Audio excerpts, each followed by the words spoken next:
"You'll never be as good as your brother." Those words hit like a verdict. My father said them steady, my mother nodding along, and my brother smirking from the corner. I stood up calm. "Then tell him to pay all the bills. I'm not sending money anymore." That's when my mother's face twisted in confusion. "What money? We never got a single dollar from you." And in that silence, everything shifted. For years, I'd been sending money, every month, without fail, into an account my brother set up. He told me it was for them, the utilities, groceries, the mortgage. And I believed him, because all my life I'd been told the same thing. Trust your brother. Follow his lead. He knows better. While I worked 2 jobs and skipped meals, I sent cash. While they praised him for being responsible, I watched quietly, proud I was helping even if nobody knew it was me. But my mother's shock said it all. The money never reached them. He kept it for himself.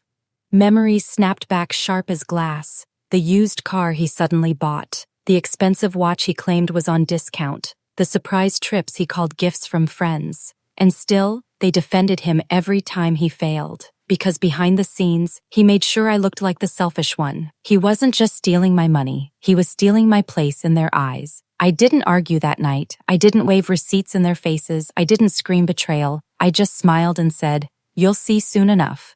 Because rage is loud, but revenge is quiet. Step 1. Proof. I pulled every receipt, every transfer, every message. I built a file thicker than a dictionary, time-stamped and undeniable. Step 2. Silence. I stopped sending money completely. Not a cent left my account. At first, nothing changed. My parents thought I was sulking. My brother walked taller, as if cutting me down gave him more height. But soon, cracks started showing.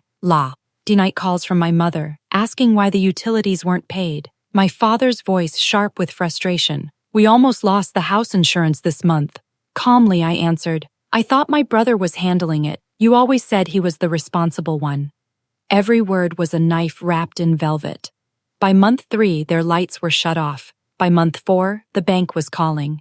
One evening I walked in, dressed sharp, face calm. They were sitting in the dark, bills scattered across the table like battlefield debris. I laid the folder down. Every transfer, every dollar, every lie. My brother's face drained. My mother's hands trembled as she held a page. My father's jaw locked tighter with each line he read. Finally, my father spoke, but not to me, to him. "You stole from us, from your own family." What followed was chaos. Shouting, denial, begging, excuses. My brother's voice cracked with desperation, but their eyes never left the papers. For once the truth was undeniable, and I didn't need to raise my voice. I leaned back, letting the evidence speak for me. When the shouting died down, I stood. "You've compared me to him my whole life, told me I'd never measure up. But while you were praising him, I was the one keeping this family afloat." Silence. Heavy, suffocating silence. My brother stared at me, broken. My mother sobbed quietly. My father said nothing, because there was nothing left to say. That night, I walked out with my head high. Not because they apologized, they didn't. Not because they begged, they wouldn't. But because the truth had finally shouted louder than their favoritism. They wanted me to compete with my brother. Instead, I exposed him.